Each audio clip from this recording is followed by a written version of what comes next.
Welcome back to Press Here. There are lots of secrets to Apple's retail success. Many of them have been revealed by my next guest. Carmine Gallo says each morning in every Apple store in the world, from Times Square in New York to Beijing in China, Apple employees tilt the screen of each and every laptop computer to a specific angle. Carmine Gallo is the author of 6 books. He's a former reporter, now working as a communications coach for Fortune 500 companies, joined by Farhad Manjoo and Michal Lev-Ram as well. So what's the angle? They actually use an iPhone level. An app. An app. It used to be, when I put this book to bed, it was 90 degrees. Then somebody called me from the Apple store. They said it's no longer 90 degrees. It's been We changed. thought 90 degrees was too stark, so we tilted back just slightly. Who cares? What difference does it make Because if it's 90 it or forces, 70? well, first of all, they look nice. They Well, look sure. streamlined. Yeah. Everything is uncluttered and clean. It's a nice visual, but it forces you to adjust the angle of the screen. Everything in an Apple store, this is what's kind of interesting, is intended to get you to touch and feel and play with the products. Not too long ago, just literally a few weeks ago, some of you may know the one-to-one program, which is the $99 a year training program that you can buy upon the purchase of a Mac, and you can go there and take classes and learn how to use a Mac. They used to have it at the back of the store, the trainings between the employees and customers. A few weeks ago, they start putting it toward the front of the store, because they want people who walk by to see that people are using and playing. And even when you take a one-to-one program, they let you touch the computer. They don't touch the computer at all, the trainers. It's all about you trying to manipulate the computer and to do what you need to do. Only when if they have to take control, they'll ask you, may I touch the computer? They'll always ask permission. But it's all up to you. They want you to start making that emotional connection with the devices. So, go ahead. What's kept others from replicating this? I mean, if it's all about like the angle and these little things, I have downtown Palo Alto. There's a big shopping center there. Apple's had a store there for a long time. Right. Microsoft just opened shop. Yes. Few stores down. Yes. And it's like Starbucks and Pete's, It's the same store. But It's the same store. But it's not the same feel. So what's... That's exactly right. What's my big revelation over the last year of researching the Apple Store is that there are so many other brands that are consciously copying the Apple Store. Not just Microsoft, AT&T Retail, the Tesla store. We have a Tesla dealership on Santana Row in San Jose. It looks just like an Apple Store. The person who oversees sales is a former Apple retail executive. And when I walked in, I asked him, this looks like an Apple store. And he said, Carmine, it is an Apple store. We're just selling cars instead of computers. Yeah. But here's the point. I asked him, the design looks exactly the same, but what is the theme? You know, what's the one thing that we're trying to get across, regardless of whether we're selling computers or cars? He said, people have to stop selling stuff and think about how you want your customers to feel. We want people to feel good about our product, whether or not you leave having purchased the product. And that's the thing about the Apple retail store. You can walk in today, credit card in hand, ready to put down $3,000 for a fully loaded new MacBook Pro. Right. And after talking to you, if the sales specialist determines that's not the right one for you, you'll leave it with a $1,000 MacBook Air. Because they're not on commission. They're not on commission, and they are empowered to do what is right for the customer. As long as they have a good experience, that's what their goal is. Obviously, they're selling incredibly good products, but even the one thing that comes to mind in my mind is airlines. This guy's flying a Boeing 737, and this guy is flying a Boeing 737. Right. They're both going to Denver. And yet one company somehow makes me happy, and the other company just pisses me off. Sure. And I will tell everyone I can tell how much I hate that other company.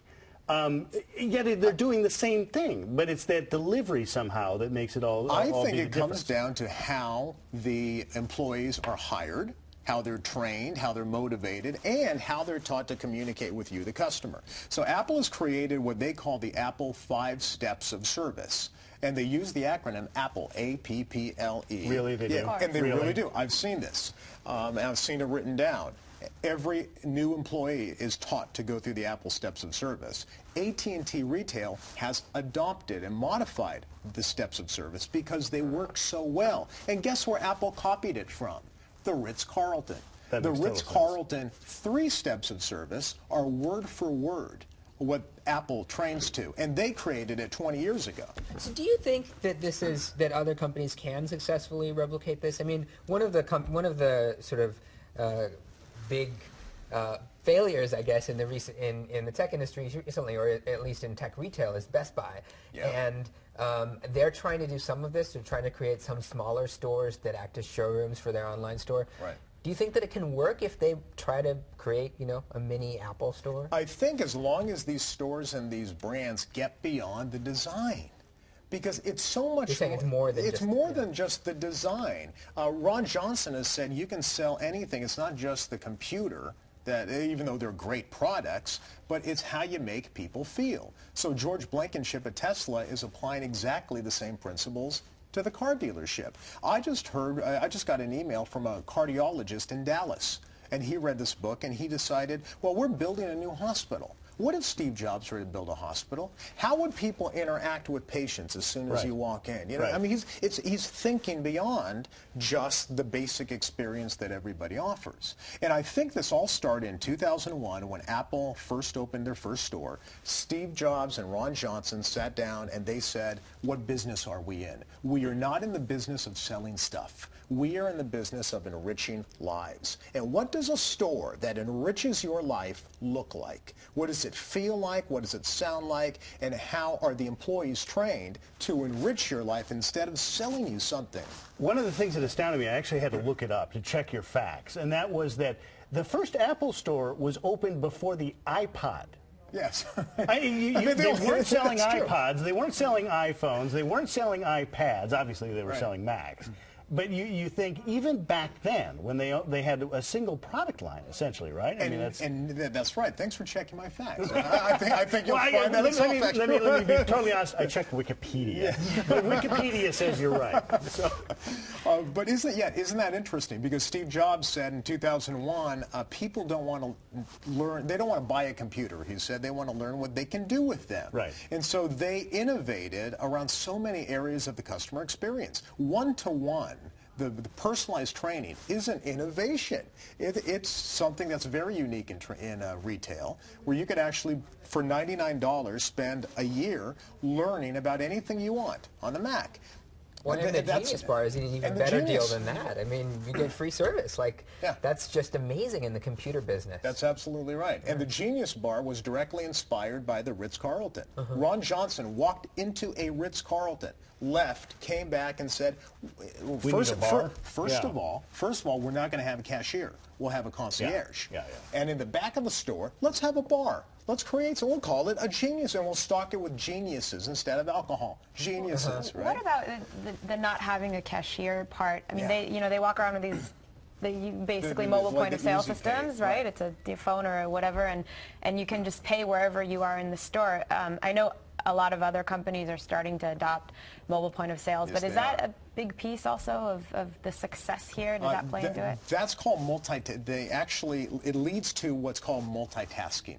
The reason why you can walk into an Apple store when there's 100 or 200 other people inside and still feel as though you're getting personalized attention is because they're multitasking, and that's what they call it. So they're actually trained to handle 2 or 3 customers at a time. So I can be working with you, and I can ask you, or I can say, why don't you check out these 2 iPads, see which one you like the best, and in the meantime, may I help so-and-so check out. It's like you're being waited on in a restaurant. And so you're like, okay, that's cool. You can go, you can help the other person, and I'll just check out the iPads, So it's, I'm working with both of you, but you both feel like I'm giving you personalized attention.